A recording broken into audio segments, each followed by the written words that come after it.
Assalamualaikum. Hope so that you're all doing well. Welcome to the channel. आज हम अपना chapter number 4 start करेंगे, cell and tissues. इसमें हमारा सबसे पहला टॉपिक है माइक्रोस्कोपी। बेसिकली अब माइक्रोस्कोप का जो यूज़ है इसे हम माइक्रोस्कोपी कहते हैं। और जो माइक्रोस्कोप का यूज़ है वो उन ऑर्गेनिजम्स के लिए किया जाता है, उन ऑर्गेनिजम्स को देखने के लिए माइक्रोस्कोप को यूज़ किया जाता है जिनको हम अपनी नेकेड आई से, अपनी आम आँख से नहीं देख सकते हैं, क्योंकि उनका साइज़ बहुत स्मॉल होता है। इसी तरह से हम लोग सेल के अंदर भी जो इंटरनल स्ट्रक्चर है सेल के, उसको भी हम नहीं देख सकते, तो उसके लिए भी हम लोग माइक्रोस्कोप को यूज़ करते हैं। सबसे पहले एक कंपाउंड माइक्रोस्कोप को 1595 में हॉलैंड में बनाया गया था। इसे बनाया था एक साइंटिस्ट थे जिनका नाम था जेनसन। इन्होंने इस माइक्रोस्कोप को बनाया था और ये माइक्रोस्कोप जो है वो सिंपल लेंसेज पर और एक ट्यूब पर मुश्तमिल थी, जिसकी मैग्नीफिकेशन रेंज जो है वो 3x टू 9x थी। मीन्स कि ये 3x से 9x तक किसी भी ऑब्जेक्ट को मैग्नीफाई कर सकती थी, उसको बड़ा कर कर दिखा सकती थी। और इसी ट्यूब को जेनसन्स माइक्रोस्कोप भी कहा जाता है। अब जो ये माइक्रोस्कोपी है इसके अंदर हम बेसिकली दो मेन टर्म्स को यूज़ करते हैं। इनमें से एक तो है रेजोल्यूशन और दूसरी आ जाती है मैग्नीफिकेशन।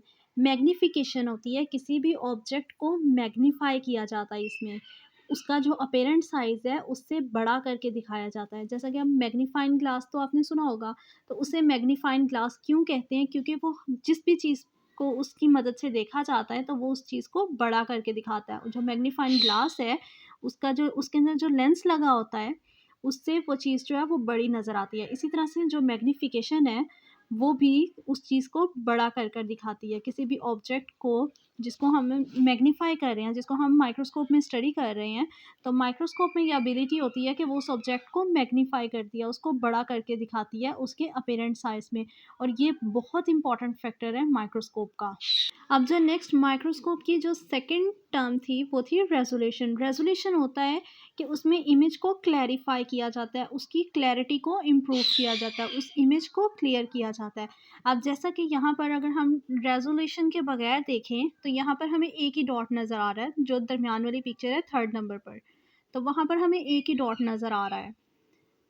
अब जब हमने उसको रेज़ोल्यूशन उसकी इम्प्रूव करनी शुरू की है, जब हमने उसको थोड़ा-थोड़ा करके रिज़ॉल्व करना शुरू किया है, तो वो एक डॉट से थोड़ा-सा वो फैल गया है और जब हमने उसको फुली रिज़ॉल्व किया है, तो वो पिक्चर क्लियर हो गई है और उस क्लियर पिक्चर में हमें अब 2 डॉट नज़र आ रहे हैं। तो इसी तरह से जो रेज़ोल्यूशन है वो किसी भी ऑब्जेक्ट की पिक्चर को, किसी भी पिक्चर को, किसी भी ऑब्जेक्ट को रिज़ॉल्व करती है, उसको क्लैरिफ़ाई करती है, उसकी क्लैरिटी को शो करती है, उसे मोर क्लियर करती है।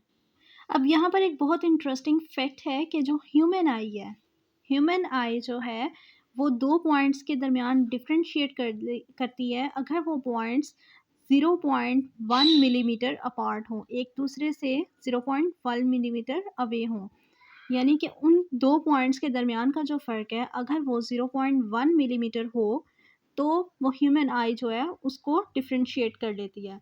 मगर अब एक माइक्रोस्कोप की रेज़ोल्यूशन देखी जाए अगर, तो वो माइक्रोस्कोप जो है वो 2 पॉइंट्स को ऑब्ज़र्व कर लेती है, उनके दरमियान अगर जो डिस्टेंस है वो 0.05 मिलीमीटर भी हो, तो इस डिस्टेंस तक भी वो उनको ऑब्ज़र्व कर लेती है। एक माइक्रोस्कोप की रेज़ोल्यूशन को और उसकी मैग्नीफिकेशन को हम लेंसेज़ की हेल्प से इंक्रीज़ भी कर सकते हैं और उसको डिक्रीज़ भी कर सकते हैं। अब हमारे पास यहाँ पर 2 टाइप्स की माइक्रोस्कोप हैं। एक है लाइट माइक्रोस्कोप और दूसरी है इलेक्ट्रॉन माइक्रोस्कोप। अब बेसिकली जो लाइट माइक्रोस्कोप है, ये सबसे सिंपलेस्ट फॉर्म है माइक्रोस्कोप की। लाइट माइक्रोस्कोप वर्क कैसे करती है कि इसको विज़िबल लाइट चाहिए होती है। विज़िबल लाइट जो है वो सनलाइट भी हो सकती है, बल्ब की लाइट भी हो सकती है। मीन्स कि इसको जो यूज़ करते हैं, इसको बेसिकली लाइट की प्रेजेंस में यूज़ किया जाता है, जहाँ पर डायरेक्ट लाइट जो है वो फॉल हो रही हो। अब इसमें होता क्या है कि लाइट माइक्रोस्कोप वर्क कैसे करती है, इसको एक ऐसी जगह पर रखा जाता है जहाँ पर विजिबल लाइट जो है वो आ रही हो, डायरेक्ट लाइट फॉल कर रही हो।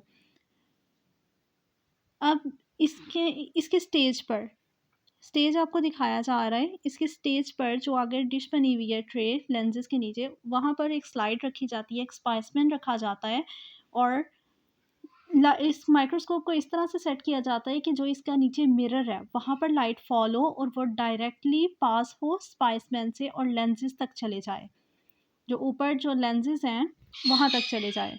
फिर जो ऑब्जेक्टिव लेंस है वहाँ से लाइट पास होते हुए आई पीस तक जाए और आई पीस से हम उस ऑब्जेक्ट को ऑब्जर्व करते हैं। और अब जो माइक्रोस्कोप प्रेजेंट हैं उन माइक्रोस्कोप में एक अच्छी बात यह है कि उनसे हम पिक्चर्स वगैरह भी ले सकते हैं उन माइक्रोस्कोप से। वो हाईली डिज़ाइंड माइक्रोस्कोप हैं और वो पिक्चर जो एक माइक्रोस्कोप से ली जाती है उसको हम माइक्रोग्राफ कहते हैं। जो प्रीवियस माइक्रोस्कोप थी, जो ओल्ड माइक्रोस्कोप हैं, उनके अंदर ये फीचर जो था पिक्चर वाला वो प्रेजेंट नहीं था। अब एक लाइट माइक्रोस्कोप में ये एबिलिटी होती है कि वो किसी भी इमेज को, किसी भी ऑर्गेनिज्म जो इसमें हम देख रहे हैं उसको मैग्नीफाई कर सकती है 1500 टाइम्स ब्लरनेस के बगैर। एक तो होता है ना कि पिक्चर को अगर हम जूम करते हैं तो वो ब्लर हो जाती है, मगर ये जो लाइट माइक्रोस्कोप है ये 1500 टाइम्स उसे बड़ा कर सकती है और उससे पिक्चर जो है वो ब्लर भी नहीं होती। जो ऑर्गेनिज्म की पिक्चर जो हम देख रहे हैं वो ब्लर भी नहीं होती। सो इस लाइट माइक्रोस्कोप की जो मैग्नीफिकेशन है वो 1500x है। इसी तरह से इसकी रिजॉल्विंग पावर जो है वो है 0.2 माइक्रोमीटर। माइक्रो मीन्स के 10⁻⁶, और 1 माइक्रोमीटर जो है वो यहाँ पर उन्होंने बताया हुआ है कि 1/1000 मिलीमीटर के इक्वल होता है 1 माइक्रोमीटर। तो ये ऑलमोस्ट 1 × 10⁻⁶ ही बन जाता है। दूसरे लफ्ज़ों में अगर कहा जाए तो लाइट माइक्रोस्कोप जो है वो उन ऑब्जेक्ट्स को रिजॉल्व नहीं करती, उनके दरमियान डिफ्रेंशिएट नहीं करती, वो वाले जो कि 0.2 माइक्रोमीटर से स्मॉल होते हैं। अब लाइट माइक्रोस्कोप की जहाँ पर इतनी खसूसियात हैं, इतने बेनिफिट्स हैं, तो वहाँ पर उसका एक नुकसान भी है, एक फॉल्ट भी है उसमें कि वो किसी भी ऑर्गेनिज्म के इंटरनल स्ट्रक्चर को, उसकी इंटरनल स्ट्रक्चर की डिटेल्स को शो नहीं करती है। उसको हम सिर्फ किसी भी ऑब्जेक्ट को आउटर सरफेस को देख सकते हैं, उसकी आउटर इमेज देख सकते हैं, उसके इंटरनल स्ट्रक्चर्स हम नहीं देख सकते हैं लाइट माइक्रोस्कोप से। नेक्स्ट अब हमारे पास जो माइक्रोस्कोप है वो है इलेक्ट्रॉन माइक्रोस्कोप। ये हाईली एडवांस्ड माइक्रोस्कोप है। इलेक्ट्रॉन माइक्रोस्कोप को हाईली एडवांस्ड माइक्रोस्कोप भी कहा जाता है। तो अब ये जो इलेक्ट्रॉन माइक्रोस्कोप है इसमें ऑब्जेक्ट और लेंस दोनों को एक वैक्यूम चैम्बर में रखा जाता है जहाँ से एयर क्रॉस नहीं हो सकती है। और जिस तरह लाइट माइक्रोस्कोप जो है वो लाइट की प्रेजेंस में वर्क करती थी, वहाँ पर ऑब्जेक्ट में से लाइट पास की जाती थी। यहाँ पर इलेक्ट्रॉन माइक्रोस्कोप में ऑब्जेक्ट में से बीम ऑफ इलेक्ट्रॉन को पास करवाया जाता है। अब जब इलेक्ट्रॉन यहाँ से पास होते हैं तो वो एक इमेज बनाते हैं।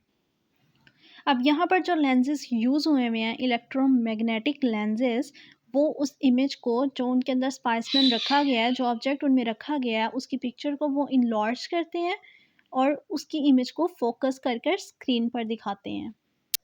अब अगर हम इलेक्ट्रॉन माइक्रोस्कोप की रिजॉल्विंग पावर की बात करें, रेजोल्यूशन की बात करें, तो ये लाइट माइक्रोस्कोप के मुकाबले में बहुत ज़्यादा होती है।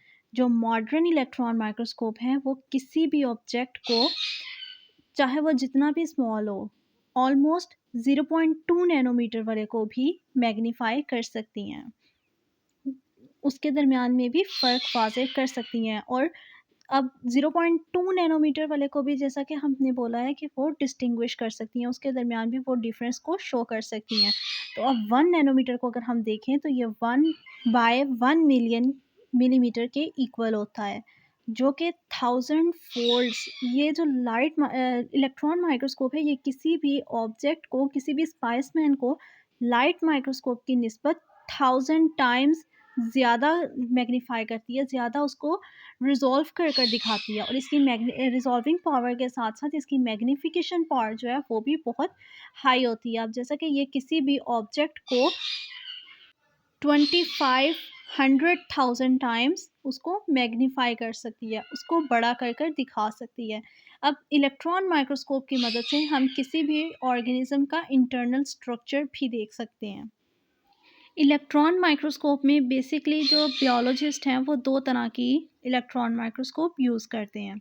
एक है ट्रांसमिशन इलेक्ट्रॉन माइक्रोस्कोप और दूसरी आ जाएगी स्कैनिंग इलेक्ट्रॉन माइक्रोस्कोप, ये जो अभी हमारे सामने शो हो रही है, ये एक ट्रांसमिशन इलेक्ट्रॉन माइक्रोस्कोप है।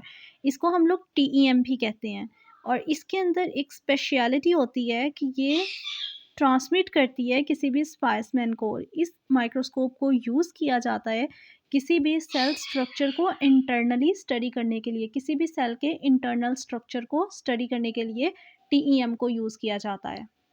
नेक्स्ट अब हमारे पास दूसरी टाइप आ जाती है इलेक्ट्रॉन माइक्रोस्कोप की, जो कि है एसईएम यानी स्कैनिंग इलेक्ट्रॉन माइक्रोस्कोप।